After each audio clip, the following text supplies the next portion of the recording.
This is the Tyre Kickers, classic car chat with Max and Matt. Hello and welcome to More Nonsense. It's episode 28 of the Tyre Kickers, and this time we're asking, is it time to stop buffing your chrome? Could you instead drive a rat rod, a tatty classic that wears rust scars with pride? The Tyre Kickers. Also coming up on this episode, we kicked the tyres at the recent NEC Iconics auction. So check out what we chose, and more importantly, what prices they went for. And Z-cars, not the old TV show, but BMW's convertible Zs. Is it time to look again at the last letter of BMW's topless alphabet? Plus, we'll round up all your comments and corrections and get schooled by you, the listener. So clutch into first, and let's get moving with this latest episode of the Tyre Kickers. The Tyre Kickers, classic car chat with Max and Matt.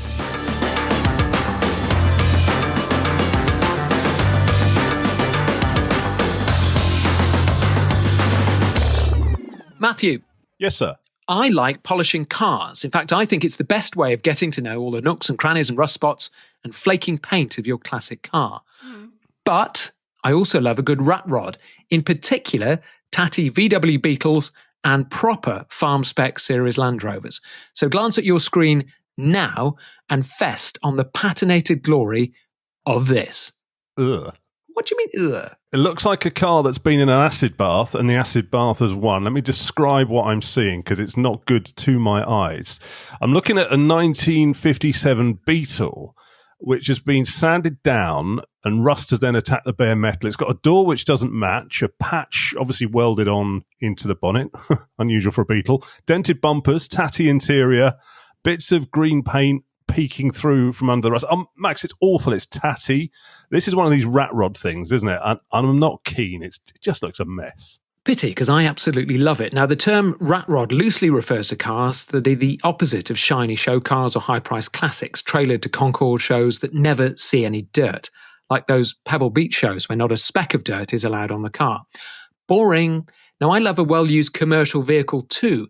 Exhibit B in my argument for rat rods is this tired old 1960s Series 2 Land Rover, which I think looks much better than the shiny green ones. It's proper farm spec Land Rover rat rod. That's on your screen now. Is this a barn find? Because it's essentially a Land Rover. Land Rovers should look like they're being used, but this one looks like it's been used, been used and got rid of. Is it as bad underneath as it looks? This is the glory of this, and this is why I particularly love Land Rovers as rat rods, because underneath it's fantastic. It's had the chassis fixed, it's had the engine fixed, it's had new clutches, new brakes, it's got new seats inside, you can see. But it's just got that exterior of a life of work, which is why I really like it. It's had a life, isn't it? It's had, what's that, 65 years of being battered around with sheep and hay bales in it. I think the look of that is really cool because you can't fake those kind of looks. You can only get a really genuine working Land Rover looking like that through 60, 70 years of work. And that's why I think it's so cool. It doesn't look like a show car that people polish and love. It's actually just a working thing that you don't need to worry about, but actually because of that is a bit cooler. So what, 65 years old, had a bit of work done but doesn't look any better? Are we talking about you or the guy? It's why not? If you've gone to that effort of sorting all the mechanicals, why not just give it a bit of an overspray? It doesn't need to look perfect. You can just give it a bit of a fresh up. I mean, the bonnet looks awful on it, and it does look. I mean, it's got that Land Rover sort of chic, patinated, bashed up, but it's just gone a bit too far for me. I'd want to just see that a little bit. It doesn't need to look perfect. That's okay. The Beetle isn't. The Beetle is an eyesore, and it's. I don't know. It's just, and it's lowered as well. This particular Beetle, which is part of the sort of rat rod thing. There's one near me that's got like a chopper, like a bike on the roof, and a suitcase and some rope around the thing. I don't get it. I don't get the rat rod thing. It's a look, isn't it? Because if it's original, awful look. It looks terrible. It's not awful because it's a great working classic car. And also, when these things have had 60, 70 years of life, you want to see that. You don't want to polish the life out of it. It's like an antique, isn't it? You don't want to spray a nice piece of furniture. It's affected. It's not. It's been done deliberately. It's been deliberately. I mean, this happens with guitars as well. There's a thing in guitars. That the older and more bashed up a guitar look, the more cool it looks. So what manufacturers started doing about 10, 20 years ago, Fenders and Gibsons, is they started actually artificially relicking stuff. And that's what this Beetle looks like. It looks artificially relicked. It's not genuine patina on there. It's been affected, hasn't it? It's been over-sanded and it's been painted on, effectively. So that's my problem with it. And also, I like my classic cars to look good. This just looks a mess. Yeah, but is it then an original classic car? Because if you polish and paint, you kind of lose that originality that's taken so long to come around. I go back to the kind of antique thing. I get what you're saying about guitars, but with antiques, you don't necessarily paint over things. You don't touch up paintings because they're 200 years old. It's the age which is interesting because it's lived a life, a bit like your face, for example. It's told a story, isn't it? It's not perfect in any sense, but it's kind of giving you what life you've lived. And in your case, it's a hard one. Yeah, I had a hard paper round. The problem with this, the problem I've got with it, here's the thing where I think we're rat rodding. This isn't, as I say, it's not genuine patina or is it patina or patina? I never know. Let's just pick one. It's patina, I think. I think it's patina. Patina. It's not, you say patina, I say patina. We'll call the whole thing off. My problem with this is it's over-affected because, here's for why. If it was genuine patina, then I think it wouldn't look as cool in the eyes of the people driving around this. So they over-affect it. So it's not, if you think the whole thing is a fraud, isn't it? Because it's not this car showing its warts and all. It's actually been artificially made to overly look like it's had a really hard life when it hasn't. So actually, it's pretty fake. The whole scene is a bit fake, isn't it? There's an element of fakeness, yeah, particularly in the Beetle. In the Land Rover, no, that really is an original-looking Land Rover. In the Beetle, yes, but it's kind of a design. But that's what most people do to Beetles. But if we just take it on one step further now... Before we go on, what's with all the crap on the roof? I don't get this. This one's got some sort of toy pull-along car on it. As I say, there's one near me that's got a bike on the roof, and then they have suitcases. What is it supposed to be going somewhere? Well, normally you see on Beetles, you see them at shows in the Midlands with a surfboard on when you're miles away from the sea. And also, if you put a surfboard on the Beetle, you're taking away 10 horsepower. So you're reducing the power by even more because the drag is just holding you back. So I get the kind of the silly lifestyle accessories on top of the roof and the roof rack. But I still think old roof racks on Beetles look quite cool. But let me just take this a step further. Now, you and I went to the auctions last week, which we're going to talk about in a bit. And we saw an old Mercedes W123 280 CE Coupe, which was really nice. You and I both love these cars. Yeah. The bodywork was really tired and it was quite cheap. But if you kind of got the engine working and the electrics working and the interior was put together a bit better, could you drive around in something that isn't perfect? Why do we always have to drive around in super polished, super nice cars when actually you can show the life of a car, particularly in that Merc, where there was no rust, but just the paint was tired? Can you just show the life of a car and that be just as worthwhile a classic car as your shiny Sunbeam? Yeah, you could do, although I think it depends what you're going to use it for. If you're going to use that as a daily car or there or thereabouts, and you don't care about it, you are taking it down the shops and running it around, then probably a few knocks and bangs are fine. But for me, the pleasure of the classic car thing when this time of year comes around is pulling the dust cover off the car and seeing the shiny car underneath. And I'm not trying to go for perfection, but in a very everyman classic that I've got, I want it to look as good as I can. I want the chrome to be shiny. I want the paintwork to be as good as it is. I mean, there's a bit of paintwork that's chipped that I've touched in that I need to get resprayed, and it bugs the hell out of me not because I'm OCD about it, but I just want the car looking good because it's a treat to drive such a beautiful looking shiny car on a summer's day. So for me, that's the pleasure of it. I think you can argue in between the two. I just think you just wouldn't feel as excited about a car that you constantly look at that constantly needs finishing. The Beetle thing just looks a bit weird. Beetles are a really nice designed car, and when they're done and they're totally refreshed and restored, they look amazing. Any additional era of Beetle looks great. I don't get the lowered, chopped, ratted, overly sanded, and I think probably that's the thing for me. The whole thing about it is the inauthenticity of it. It's almost been Instagrammed, hasn't it? The car. It's been a rat rod filter. Yeah, it's a rat rod filter, or it's been to Turkey and essentially had all the work done. Essentially, it's come back looking with a lot of filler that wasn't there in the first place. So if I come round to your house with my patina hammer and my sandpaper and a welding tool and start having a go at your Sunbeam to try and make it look original again, that would be a yes or a no? It's a no from me.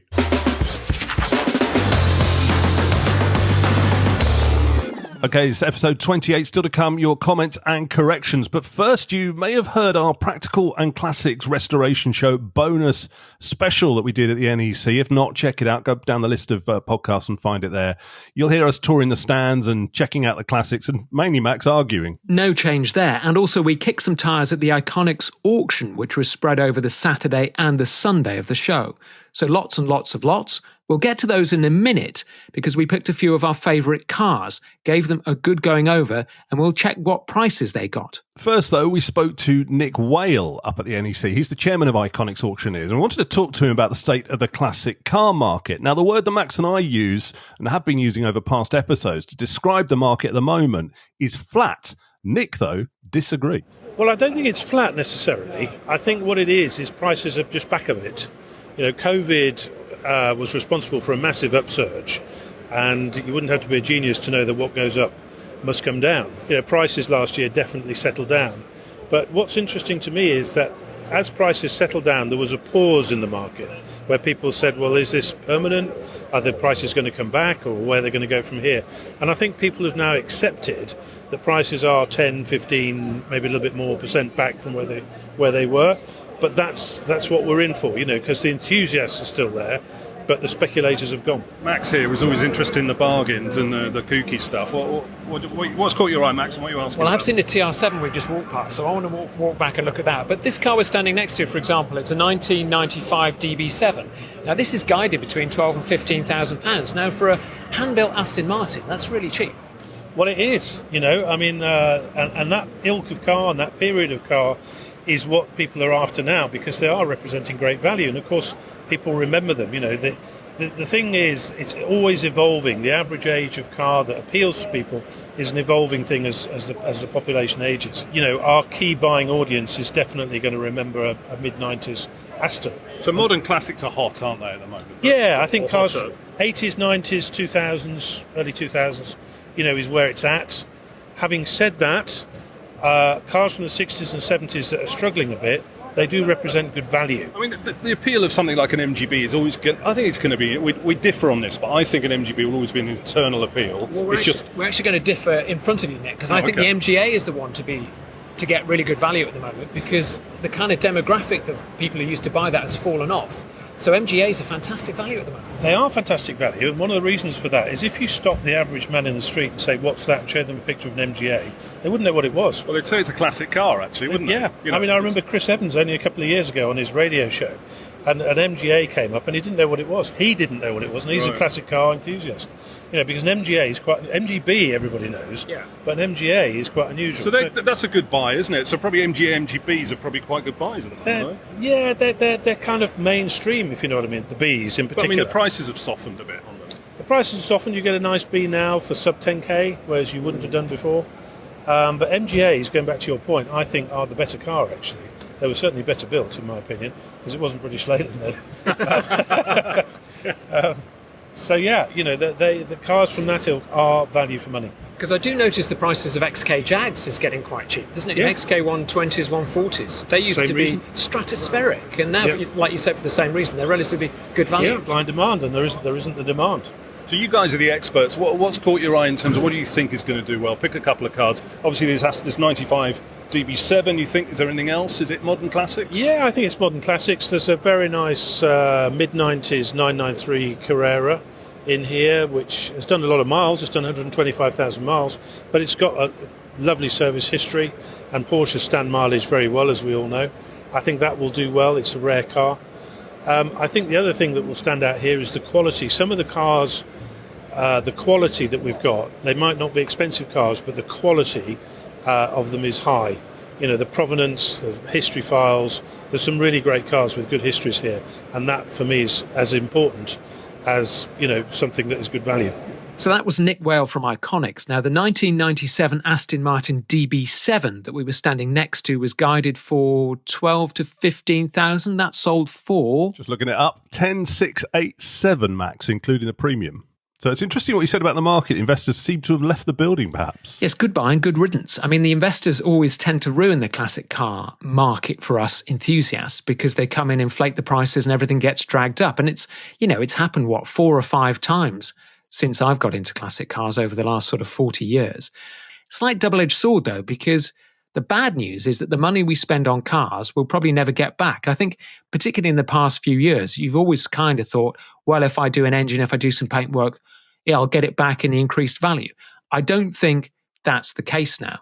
But also the other question is, now that these things aren't seen as investments, will restoration costs get cheaper? Because I think for the last few years, garages have passed on inflated restoration costs because they've said, oh, well, you'll get it back when you sell it. But now we won't. Are those costs going to get lower? Oh, it's interesting. I don't think they will, as things have just become ridiculously, more and more expensive. I think that carries on. The interesting thing with this, though, the Aston Martin, that DB7, is a 1997, so it's actually too young to start restoring it. What's going to happen to that in 20 years? Are restoration costs going to level out, as you suggest, or are they just going to carry on rising? And what will happen when it comes time for that DB7 to get a bit of a refresh? Is it going to get scrapped? Because people are going to say, well, I'm not spending £100,000 on it, or 150 might be then. Yeah, we'll see. But yeah, like you say, let's get rid of the investors. Bye-bye. Let's get the price of a pagoda down. Ciao. Don't come back. Let's start that campaign to get that pagoda down to about 30 grand. Maybe 15 grand. 15 grand. Nice. I'll give you 15 cash. Right, let's talk some more cars, Max, that we picked. We picked some classics that caught our eyes. We'll be back with the prices they achieved in just a bit. But first, we gave our choices a good tyre kicking actually on site. And we started with my very favourite, Rover P6. Why have you made me do this? I don't want to sit in here. Ugh, it's horrible. This is very exciting because we're inside a 1975 Rover P6 3500S Huntsman edition. This is peak P6. You can't get better than this. Now, you must like it. It's horrible. We talked in the last episode about my dislike for Rover P6s, and this, Your Honour, is my prime exhibit. It's just horrible. Horrible gear stick, horrible switchgear, horrible colour, horrible design. Let me just describe this in its full glory for you. So this is the Huntsman specification with colour-coordinated vinyl roof, vinyl rear pillars, and it's finished in beige almond over the Huntsman dark brown vinyl roof and pale brown leather interior. Now I can see, you can probably hear this in the background, Matt is playing with a beautiful 4-speed manual gearbox, manual V8. Yeah, I'm having a go with the horrible 4-speed gearbox here, which it's not horrible, it's really nice. It feels like a joystick. S stood for Synchromesh. That is a beautiful gearbox. Yeah, it feels like an Atari joystick from the 80s. I would like a go just to decide whether... Oh, man, the clutch is really stiff in this. But yeah, I'd like a rag it round, but oh God, it's basically the classic car equivalent of school dinners for me. It's just dull and should be consigned to the past. Look at it though, it's got the most delicate indicator stalk you've ever seen, delicate steering wheel, it's got a full range of gauges, fuel, temp, oil, amps. How do I get out of it? I've had enough, to be honest. It's not a pleasant experience, I'll leave you to it. Okay, so what we got here? You like these. This is a W123 Coupe, so the 2-door, it's the 280CE, so it's the 2.8 litre engine. This is quite nice, it's got Mexican hat alloys, factory sunroof, it's in a kind of midnight blue colour. It says it's a project, so you will need to do a little bit of work to it. I don't like projects. Non-runner, first things that are jumping out at me, trim. The trim is quite bad. Before you get into anything underneath, the trim on this is quite expensive, so the silver trim around the windows. You've got these chrome wheel arch covers, which are always a bit of a no-no. They're called the eyebrows, aren't they? Well, they're called the rust hiders. That's what if you take them off, they're always rusty. But those actually don't look that bad. So walking around, I mean, it's not in great shape, but I know these are nice, these. I just wonder, again, it's the restoration cost, isn't it? Yeah, but could you live with it as is and just get it as a running car? So basically, the paintwork is tired, but it's not bad. I can't see any rust. Why don't you just get it running and live with it? Yeah, it's true. We're coming down the sort of...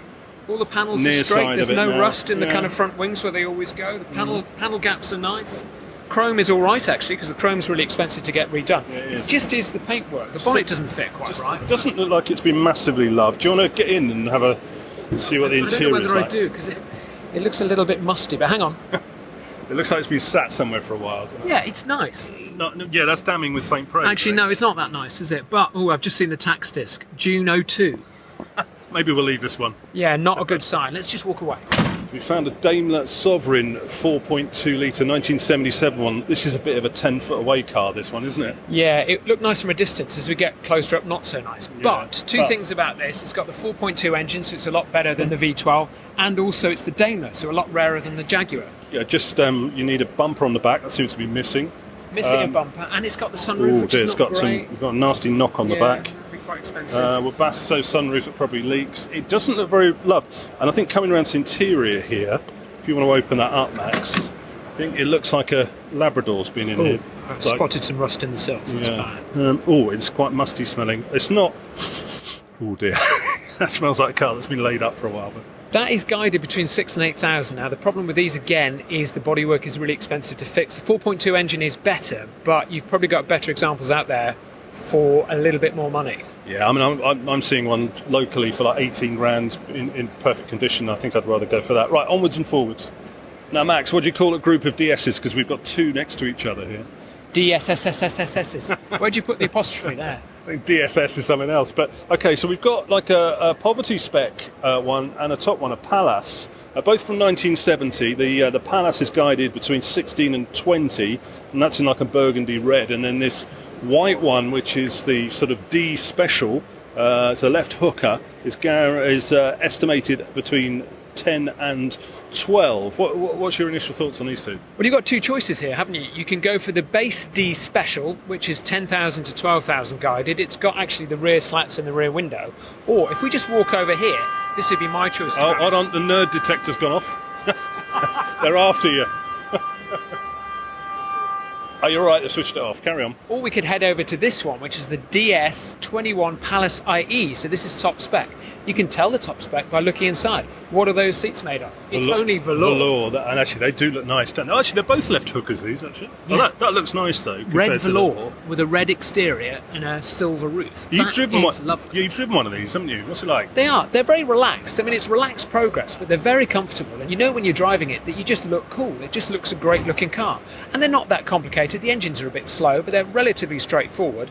And as long as you can get all the hydraulics right, this is a really good car to get. It's nearly lunchtime, and look, we found something that looks like a wedge of cheese. Oh, yuck. Princess 2200 HL, not the HLS. I thought if you hate the Rover P6 so much, let's come and bring you to some slightly more down market, but still quality British Leyland Princess. Given what they're saying about older 70s, 60s cars not having much appeal, a car that doesn't have much appeal anyway, and being from the 70s, I wonder how this is going to do at the auction. Do you think it'll get any money?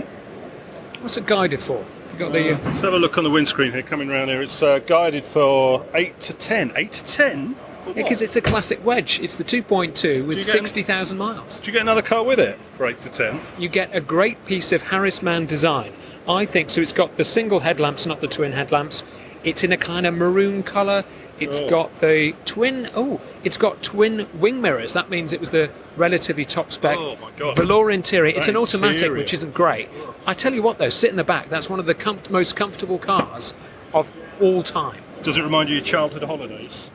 Trapped in the back of it. I think these are a really good buy, and they are... This one's a little bit expensive. You wouldn't drive that. Yes, you would. It's a great drive. I would drive this. It is ugly. Absolutely. It's not ugly. It's a fantastic 70s design. It was ugly in the 70s when it came out. It's even uglier now. I mean, 8 to 10, though, is quite strong money. That's not going to get 8 to 10, is it? I'd be surprised, because it's quite a specialist market of enthusiasts, a Princess. But it's still a great car, great family car. You could take the family around in that. Do you reckon they've put an extra nought on by mistake? Do you know, if it was the HLS, I'd be thinking about this. HL, not quite top spec. Oh, well, this is nice, Max. This is a bit of quality. 1977 Daimler Sovereign, so think Jaguar XJC Coupe, and we're sat inside this. And I do like a car that's been retrimmed. Brand new seats. This is lovely. I'll say yes to this one. What do you reckon? Well, the one we've seen was a bit tired, but this is like fully restored. It's really nice. Vinyl roof is nice. The headlining always goes on this, and that's been done it's like really a nicely. suede, yeah, it's sort of suede headlining, and some nice ivory cream sort of leather seats that have been retrimmed and I think possibly resprung as well. I'm a little bit anal about interiors, as we've spoken about, but everything in here just seems to be spot on. And if it runs as good as it looks, I reckon 18 grand to 20 grand would be really good for this. You said a little bit anal. You actually mean a lot anal. Now, I am slightly anal. It's not trimmed in the right material. This velour isn't quite right. It's got one of those modern stereos that lights up. And this leather is wrong. I don't care. I'd swap the stereo. You're right. It's got like a 80s, one of those face-off stereo things, or 90s face-off stereo. But everything else looks nice. You know, the dash has been redone. I reckon this is one that's worth watching. Will it get 18 to 20?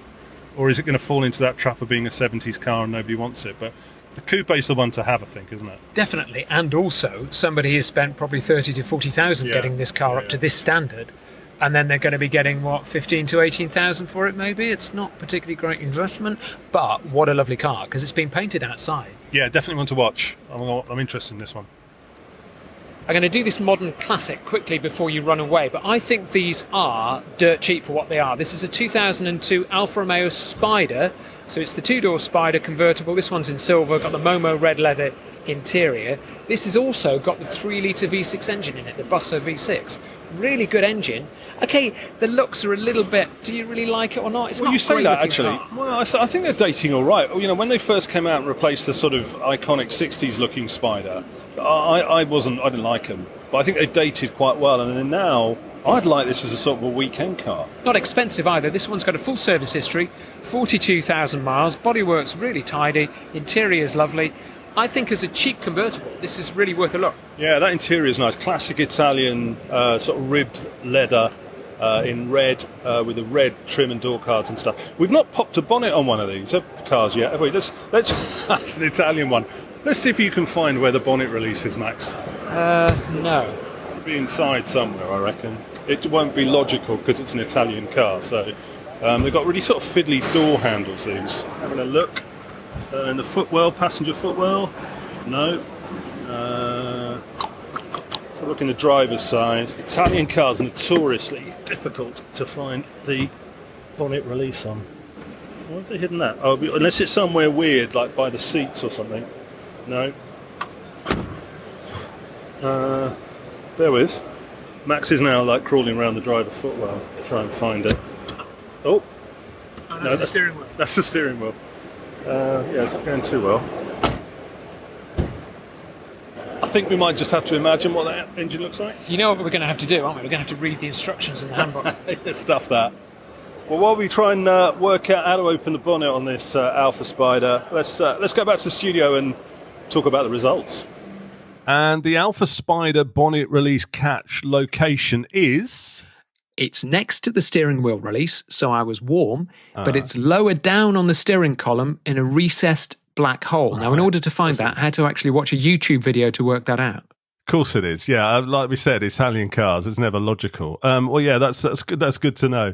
What about the results of our pick? Should we go through those? Yes. So here are the results in the order that you've just heard them. So first of all, we looked at that 1975 Rover P6 3500S that I loved. Pick of the range in period colours, and that got amazingly 7,312. I think that's quite cheap. I mean, it was really well restored. And it was the peak Rover P6 of that period. Yeah, well, not peak. Peak isn't the word maybe I'd use. No, the second one was a 1981 Mercedes 123 280 CE, so the coupe that we talked about. Tired interior, bodywork was a bit so-so. What did that get, Max? Well, I think that was a good buy for somebody because you could do the engine on that and run it as is. That only got 3,487, which for a W123 coupe, it's the 280, it's the best one. That's really cheap. Yeah, if the mechanical's all right, like you say, you could run around in that for a while. First of the Daimler Sovereigns, the first one we saw, the slightly more tired one, 77 Daimler Sovereign 4.2. It needed a full restoration.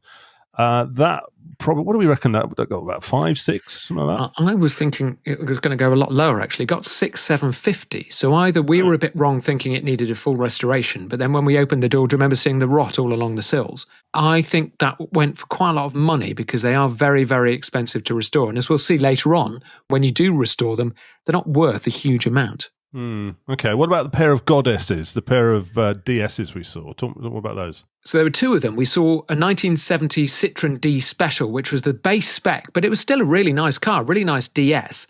That fetched £8,804, which is cheap for a DS. Okay.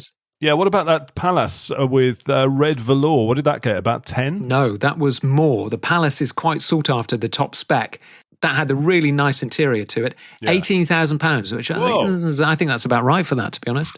Okay, yeah, I suppose so. I suppose, yeah, the other one was cheap. Talking of lovely cars, the next one we obviously talked about wasn't that lovely. It was the one, as I described, that horrible Princess. Set 1978, cheese wedge, 2200 HL. I didn't bid for it. Did anybody else? It was unsold, unsurprisingly. What a the surprise. buy it now price is £8,650. The problem with that one, as I said at the time, is it was the HL, not the HLS. No, it's a Princess. If the person who'd bought that originally had spec'd the HLS, I think that had extra wood veneer. I think it had an extra armrest and tinted windows. And a new cigar lighter, I think, in the HLS. I think that would have gone for big money. It's just missing that perfect S. I felt dirty after sitting in that. It was disgusting. Luckily, the next car we saw actually was my favourite one. You really liked this, didn't you? I had to squeeze you out of this. You did. 1977 Daimler Sovereign, the second one we saw, the 4.2 champagne gold over ivory. Being restored. I mean, the interior was lovely. That interior was lovely. Full resto in 2016. And this probably went for some decent money. What did it go for? This went for $20,812, which for a full restoration is a bargain, to be honest. Because if you look at the one we've just talked about, the 77 one that needed full restoration that went for nearly $7,000, well, you'd be spending 20, 30, 40,000 on that, particularly to get the interior to the quality of that one. So to buy it for £20,000 is a bargain. Well, it's what you said in the last episode or the episode before, didn't you? That the trick is to buy the car now that's been restored and let it go to auction, because then the depreciation works in your favour. So that's good. And then what about the car? We couldn't get the bonnet open. The Alfa Romeo Spider, the 3.0, I don't know what series they call this one. It was after the series ones, and it was one of the new one, the wedgie one. 2002. These weren't very popular for a while. This one looked really good, and I think their time is coming now. Did it get any decent money? Well, I think you're right, because it got 10,687. Wow. Now, it was the 3-litre Busso engine, so it was the right engine for that. And they are, the looks are still, it's a bit 50-50 whether they're nice-looking cars, but again, it's that right period. It's the early 2000s. It's the right engine, and it's a great car. You just drive it out of the garage in the afternoon and just go for a spin. You don't need to do that much to it, even for an Alfa. You say it's the right engine. We weren't able to confirm that visually because we couldn't get the bonnet open. But these things they've languished like for cheap. Even the ones with the decent engine were like $3,000-4,000 a few years ago because nobody wanted them. But I think they've started coming good now. And this one was particularly good, but they're definitely on the up. And I think we said, didn't we, that that would make a great weekend car. So keep your eyes out for those. If you can see one with the right engine, it's probably worth snapping up now before they shoot up. So yeah, it was worth a little field trip, wasn't it? Around those cars, got us out. Apart from the Austin Princess, it got us out. That's the key, isn't it? Got us out of the of the chair in front of the telly. I think one of the lessons of these auctions now is well, there's several lessons, but one of them is buy a restored car that somebody else has spent all the money on, because you'll never buy a car and restore it and still have value in it now, particularly where the prices are. And secondly, those kind of 1990s, 2000 cars, they are picking up speed now. So that is kind of where the market is. If you look at the 70s and 80s cars, less interest in those. 90s, 2000s, that's where it's hot. Yeah, it is. So while everybody else is distracted with modern classics, like you say, have a look through the auction listings for 60s and 70s stuff that's had the work done on it, because there's not enough demand at the moment for those. And that's where you can cash in. You can get in touch with Max and Matt via our socials. We're at the Tyre Kickers UK on Instagram and the Tyre Kickers on Facebook. You're listening to episode 28 of the Tyre Kickers. Now, still to come, we'll talk BMW Z4s and why getting one could be the perfect excuse to take your top off. No thanks. First, Matt, after saying you wanted to crush the Rover P6 in the last episode, you have incurred the mild wrath of Rover P6 fans, and there are lots of them. Yeah, Hirschman.uk says, I adore the P6. That's why I own one. Simon Green Motoring says these were groundbreaking at launch and not frumpy compared to the Rover P4, and the P5 agrees with what I said, nice to drive as well. Southern Cars UK says, I love them. She had a couple of 3500s and a 3500S and says she always regretted selling them. A nice V8 Burble. Will Frost 762 says, I love the P6. Styling looks quite neat and modern. 350 Munro says, crush the 4-cylinder cars. Yes, but caress the V8s. Yeah, fair enough. Jasmine's Bangers says, if Matt thinks a P6 is frumpy, has he ever seen a P4? Crush it as well. This is Alan74, sort of agrees with me, though, saying crushing is a bit extreme. But like me, he says the P6 does nothing for him. Car Show Board says the suggestion of crushing the P6s sounds like fighting torque. Come on then. And Keith Gran Turismo says the Rover P6 2000 was in fact car of the year back in 1963 and then evolved into a beautiful V8 Tourer. His alternative suggestion, crush a Sunbeam Alpine. Well, that is fighting torque. Yeah, you've got to fight around the back of the bike sheds after lessons. See you there. Well, while we wait for that fight to kick off, Max, have you been out? Has carers let you out? They have, actually. I had to go out because my 911, for 911 nerds, I've got a 2018 991.2 Carrera T, and it lunched its water pump. So I took it to the Porsche dealer because it's still under warranty, thank God. And they gave me a replacement E-Class Mercedes. Now, it's a 2024 E-Class, so you will have seen these chauffeuring people around. I'm getting to that kind of age that E-Classes are quite attractive. But after driving it, to be honest, it's got all that rubbish active safety technology on. And I don't know when that came in. Was it 2022 or 2023 or something? Yeah, it also on the latest E-Class, they got quite fat, didn't they? So try and park them anywhere. I mean, it's one of those cars you can't touch the other side of the door now, can you? If you lean over and put your arm out. They're quite big, but yeah, all the binging and bonging just drives you bonkers, doesn't it? Oh my God. This E-Class and me just do not get on. It does not like the way I drive. So first of all, if you go near a white line, it vibrates and chucks the steering at you and it beeps. If you get too close to the person in front, it beeps and then warning lights go off. 1 mile an hour over the speed limit. You know, we all like to cruise at 71 on the motorway. It's beeping, it's flashing the warning lights. And also trying to turn this stuff off is really difficult. But if you are driving along a country lane and there's a lorry coming towards you and you want to go into the verge, the steering throws you into the path of the lorry. I know. And then again, if you change lanes and you don't indicate, say you overtake somebody on a dual carriageway and you move in afterwards without signalling to the left, the steering wheel has a fit. And this is why you see on the motorway lots of modern cars having a little wobble in between changing lanes because the steering's saying go this way and you're saying go that way. It really is quite poor, to be honest. I mean, I like Mercs. I've got a lot of, as you know, I've got a lot of affection for the brand, but it just, that modern systems is just really putting me off buying a new car. They're really dangerous. Yeah, in the Tesla now, it'll do it'll say beep beep beep beep beep, corrective steering applied. You think, well, I've literally not done anything. But in real life, as you say, if you're trying to overtake or something and it's trying to pull you back into the wrong side of the road or into oncoming traffic, it's really dangerous, isn't it? So you have to end up switching everything off, which is really, really annoying. Which I think, actually, that's the point. The most dangerous thing you can do is try and get into the sub-menus to switch it off while you're in the fast lane of the motorway being late. Because I picked up this courtesy car, drove off, and then tried to turn off the systems that you can turn off while on the move. And that is impossible because that is sub-menu, sub-menu, sub-menu, sub-menu. Oh, that's another bugbear in new cars. When they put the heating on the touchscreen, so you have to jab at it several times to get it to turn up or down. And again, you're not watching the road while you're doing that because, when you have physical controls, you can do it by muscle memory, can't you? And then obviously you got rid of that 60s Porsche because it was always breaking down, but now you've got a new one that's breaking down. That's taken over. Water pump going, really? Water pump going. Apparently all common fault on this, sir, but thankfully it's under warranty. And the warranty is only, I wasn't going to keep the warranty, but I think it's got 11 days to run. So boy, did I get to that dealer quick. So is that that's going to be a big job, isn't it? That's an engine out job, isn't it? I hope so, because it's under warranty. Take the whole car apart, screw it back together again. That's fine. And I've got an E-Class courtesy car. Talking about cars that need a lot of repairing, we talked about the L322 in the last episode. You also did a special on it, which is going down really well. If you've not had a chance to listen to Max's special on the Queen's favourite Range Rover and why you should buy that instead of a Range Rover Classic, scroll back on the menu for the podcast and find that now and have a listen to that. But you've been out L322 spotting like a car anorak as well, haven't you? Like a proper nerd. Do you know what I did? I went to London and I got on a bus by Chelsea Football Stadium and then took the bus all the way up to Sloane Square. I think it was number 22. And then basically looked down all the side roads off the King's Road, got off at Sloane Square, walked backwards down all those side roads thinking, how many Range Rover L322s can I spot? The answer, I found 10 in 60 minutes.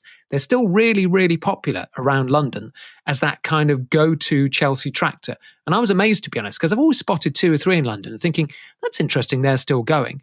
But actually, when you go to look for them, they're still around. More popular, well, way more popular than the P38 that was before it, and probably more popular than the L405 after it. So there's something about these L322s that people really appreciate. Once you get hold of a good one, it's worth hanging on to. I think you're on the money with those L322s because, you know, the thing they call frequency illusion, you know, when you buy a red car, you suddenly see all the red cars. I think now you've mentioned those Range Rovers, I've started seeing stories about those Range Rovers everywhere. There was a piece in the Telegraph about the Range Rovers this weekend, actually, about how those are the ones to buy.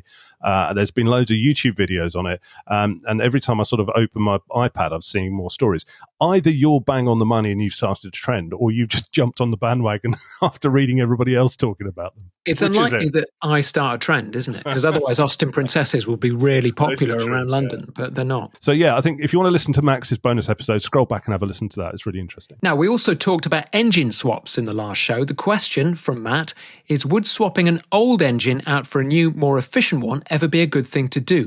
Think, for example, an MGB with a Toyota engine, what Matt wanted to do, which is swap his Sunbeam Alpine engine for something from an MX-5. Now, I thought this was sort of fairly reasonable, but there was a bit of suck, squeeze, bang, blow on this, Max. Gary Summers said, anything that is not stock or original is a fake. The hard work is in keeping these incredible vehicles up and running. Kevin Bryant adds, it's a no-no unless the engine swap was something done in period. And Graham Carter makes a good point as well, Max. He says if you start switching your engine out, your car may no longer be MOT exempt, or even worse, may have to go on dreaded Q plates. That's the Q plate of shame. No chance. That's not a good look, is it? Thank you too for our latest Apple podcast reviews. So HHHH says, a beautifully balanced blend of banter, alliteration there, and information to put a smile on anyone's face.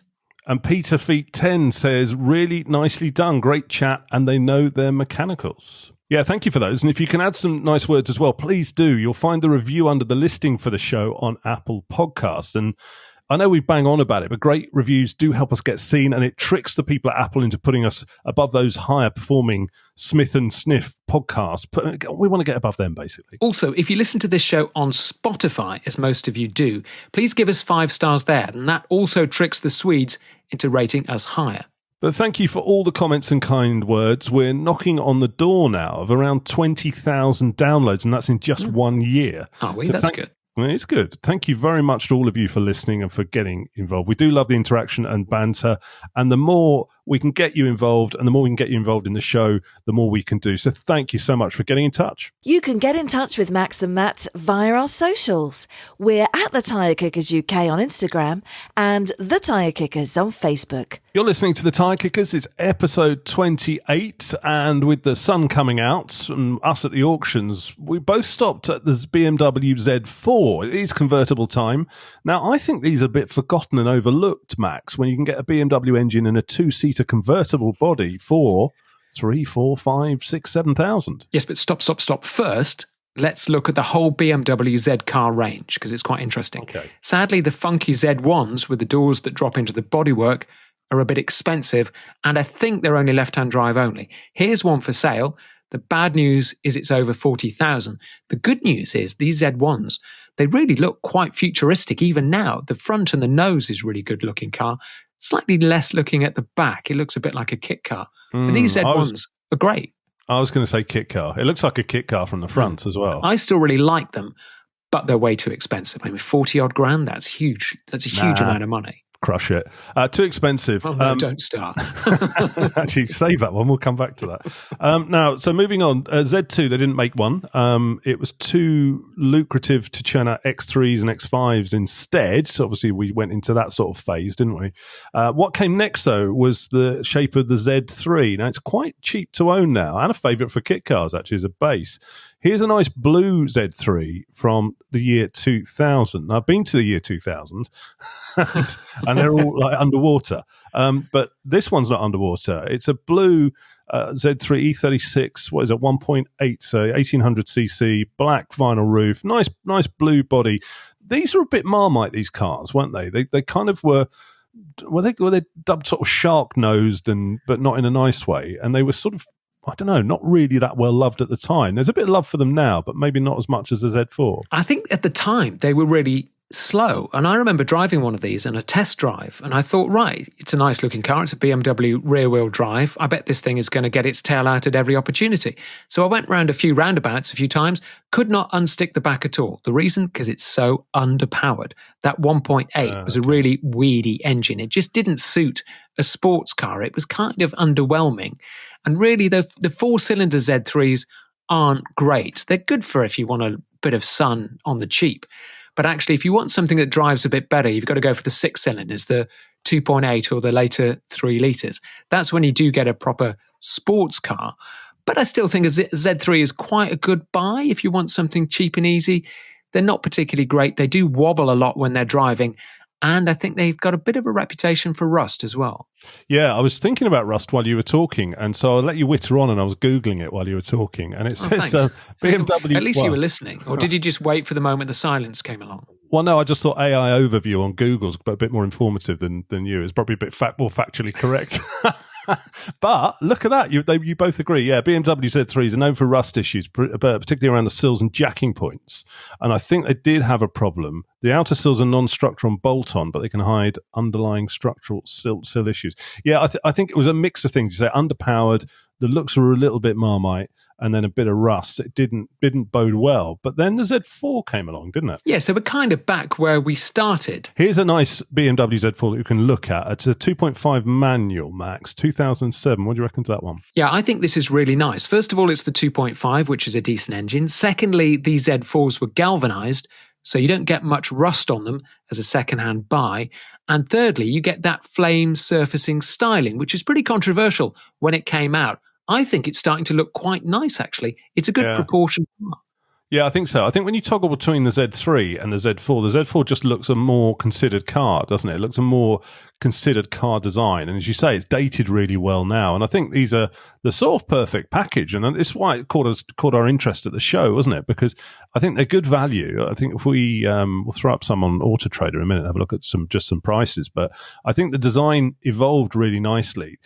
Having driven one of these, they are, they're very sort of, they're like a bigger MX-5, maybe not as dynamic to drive, but it's got that low-slung 2-seater roadster feel. And I think they're really, really good buys. I think they're really fun. I know a couple of people who've bought them over the years and just have them as a weekend car and really, really enjoy them. So I think that's why it caught our eyes. I think prices will go up on them eventually as they become more rare, but now they are a good little buy. Actually, throw some of these up on Auto Trader, Max. Yeah, they're cheap. There's something here. Okay, it's got 176,000 miles, but it's the 3-litre Z4 and it's 1,900 quid. I mean, that is amazingly cheap for what you get. Yeah, I mean, that is cheap. Check the service history out, though. If it's been serviced and it's been to specialists, you can have some fun in it. It's a quick, cheap way to have some fun this summer. And like you say, having driven one, they're not the last word in fun roadsters. An MX-5 handles better. However, they're pretty good. They're pretty fun. You are low to the ground. The only thing about them is not much room in them. You can't. One of the bugbears, and this is a real first world problem, but one of the bugbears of Z4s is they don't have a cup holder. They're sort of. Oh, please! There's nowhere to put to put anything. How do you cope? No, I know, but it's one of those things. Counselling? Is it time to have a couple of days off work? In a 60s car, you wouldn't care, but because it's a modern car, it's one of those things that you sort of naturally go to do. But that aside, and I'm being very flippant with that because it's not important at all, that they are just great little cars. I would say if you've got a little bit of cash kicking around and you've got a bit of space and you fancy a weekend car, these are great up-and-coming classic cars. And as you say, there's lots of choice about at the moment. Go and find the one you want for the price you want and have some fun. Why don't you just live dangerously and put the cup of coffee between your legs while you're driving and remember not to squeeze? Yeah, so all that considered, Max, it does stack up, doesn't it? This theory that a BMW Z4 is actually a pretty good buy for the summer, isn't it? Yes, it is. However, what we could do as well is talk about Porsche Boxsters, which I think are a really good buy as well, and just about as cheap as Z4s. Yeah, maybe not now, because you'll start talking about the IMS bearing, and that's going to get IMS boring. Well, that is it. Time is up. We've outstayed our welcome once again. So that is all for this episode of the Tyre Kickers. Next time, following on from Z4s, let's look at spring convertibles for a song. We'll line up some drop tops that don't need you to drop a small fortune on. And if you're really sad that you'll have to wait till next episode for all of that, here's something that'll make you happy. This episode is now over. See you next time. Bye. Bye.